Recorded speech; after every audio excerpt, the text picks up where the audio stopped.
The Lightning Process podcast, using the mind-body connection for health and happiness.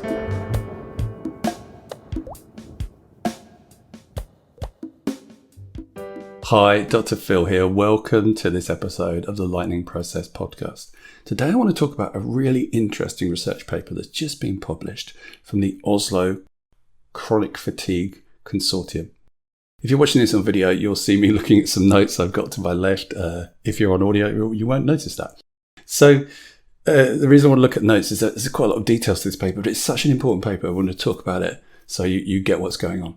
So what they've done here is they've looked at what's going on in the world of chronic fatigue syndromes and starting to address some of the issues. So one of the big issues is there's a conversation that these illnesses are incurable. And this isn't true. And they're identifying that this is just an important part of the conversation, that a lot of people have got stuck with it. But there are a lot of people who've recovered. And that part of the story doesn't get enough of the spotlight. So they're questioning this narrative, this story, that chronic fatigue syndromes, including post-COVID conditions, are incurable diseases. And in fact, the World Health Organization still refers to chronic fatigue syndrome as being an incurable disease. That's just not the case. I personally have seen tens of thousands of people who've recovered completely and stayed well for over 20-something years from this condition.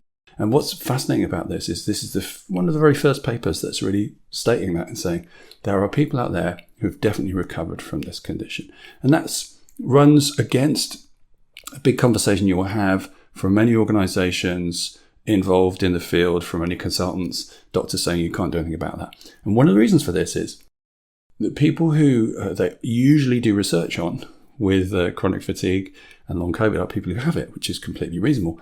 But it's also super important to talk to people who've recovered from it to find out what happened to them. If you don't do that, you don't hear that side of the conversation.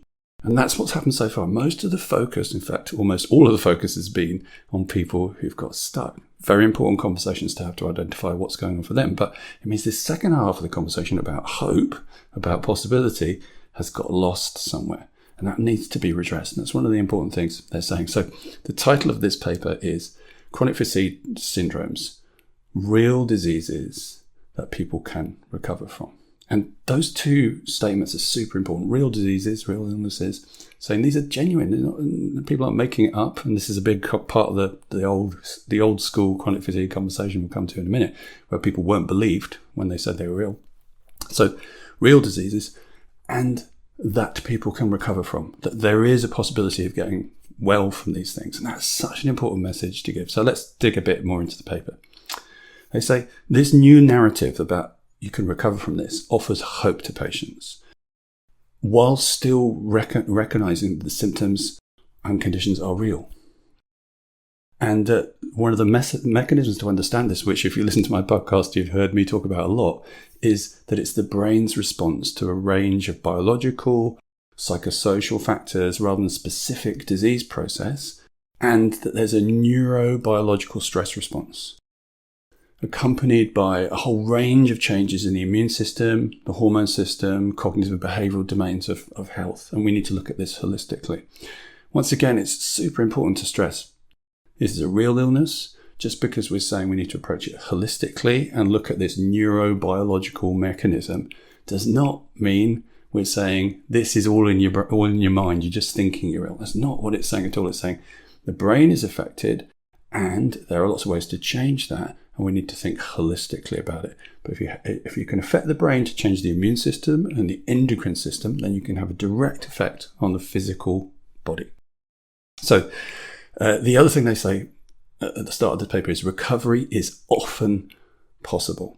And that, again, is such a rare thing to find in the research because all the focus has been on people who haven't recovered. So let's dig down into some of the details of the paper. First of all, the key point is we need to challenge misconceptions that, contrary to common belief, severe fatigue syndromes are not necessarily incurable. Improvement and even recovery is possible. Super important to hear that. This message of hope is not as loud as it could be because of the dominance of the research into the problem rather than talking to people who've got well. People who get well, let's imagine you have COVID and you get well, or you have tetanus and you get well from a bacteria or a virus. You don't spend the rest of your life saying, hey, I got well from that. That's probably not going to be the main focus of your life. You're going to be getting on with your life. So those people aren't very loud. They're not going to be talking about their issues that they used to have anymore because they don't have them. Whereas if you're stuck with that illness, it's reasonable, natural. You're going to be talking about it, trying to find solutions to it. And that's going to be a louder footprint of information. And of course, because of this research bias that we've explored already, where a lot of research has been done on people with it rather than people who recover from it, that engenders this kind of unbalanced conversation. Next, it says there is a limitation in diagnostic labels. So current labels that people use, like ME, chronic fatigue syndrome, post-COVID syndrome, exhaustion syndrome, burnout syndrome, all have different treatments. And it may be misleading because the symptoms of these conditions overlap so much. That if we start to box people, go, well, I've got this, I've got that, then we try and find different treatments rather than going, actually, maybe this is all the same mechanism going on and the same approaches would be helpful. Next point is taking a holistic perspective is super important. It's saying that over the last 40 years onto researching into CFS and ME, no specific biological pathology has yet been identified. So spent a long time trying to find, everyone's desperate to try and find the agent that causes the virus, the bacteria, the mitochondrial dysfunction, whatever it may be. And just haven't been found with any consistency across this group of people with these illnesses. So they're proposing it's time to consider a more holistic view, looking at this biological psychosocial model. Next point, which kind of taps into this, is also saying these are real symptoms produced by the brain.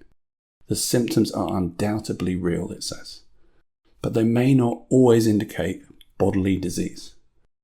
So symptoms can be perceived by the brain and can arise as a result of neural networks. There's also, when you get the brain being strange in the way it's processing information, there's a two-way street, how the brain processes that information and what it tells the tissues to do in response. So you can get a direct effect of the brain not quite processing properly, tracking into the physiological tissues.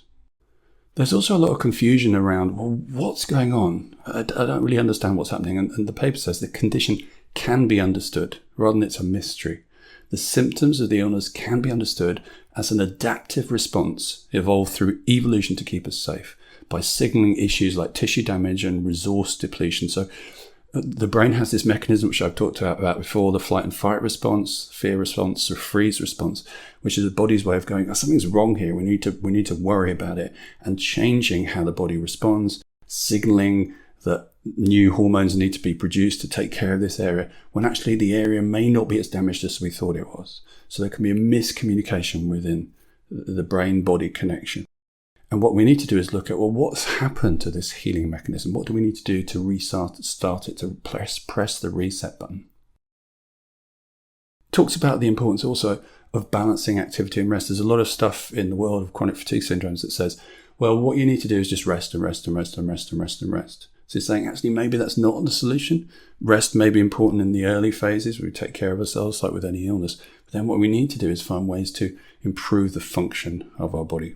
The lightning process is one of the things that does it. There are other range of processes and approaches that will also help that. But instead of just waiting for it to go, to take active steps. It also says we need to have an ethical and inclusive approach. And this is this whole really important part, which is a lot of patients have had a lot of mistrust over the years, where people have said, oh, I'm ill, and they can't find anything. They go, well, you can't be ill. And as a result, people have been fighting very hard to go, I am ill, please take me seriously. We need to look at this from a physiological perspective, find the pathology. And that's been a big focus of the chronic fatigue conversations, like proving that I'm ill. And if you come around telling me I can just get well without giving me a drug to fix this particular bug or virus, then you're denying the importance of my illness. And that's a big conversation that is important, because it's not fair that people haven't been believed. They need to be believed. But it also has taken us down a particular route of looking from a pathological perspective. We've got to find the bug. Instead of kind of going, well, actually, something's going on in your body. It's not healing. what can we do to address any factors that may be important in moving that forward? So including the whole looking at a more holistic perspective. Ethically, including all these conversations, let's continue to look for pathology, but it's also look at ways we can stimulate the physiology to get well. And of course, include those people who've recovered in our conversation so we can understand, well, what did you do? What worked for you? This patient perspective is super important, but it has to be both. It has to be people who have still got the condition and people who've recovered. Otherwise, we're just getting a one-sided view. And actually, there's so much value to be gained by asking people who've recovered, what happened? How did you do it? What do you like now? We also need to recognize that there's a potential harm to this stuck perspective. That if we portray these conditions as incurable, it really fuels this fear and hopelessness and disempowerment, and also prevents us starting to look at, well, what treatments might work? If we don't believe anything will work, why put any time into that? So this whole recovery agenda, looking at, well, what works? What works for you? It's different for different people to help people find their way through this. And finally, an urgent need for more open dialogue.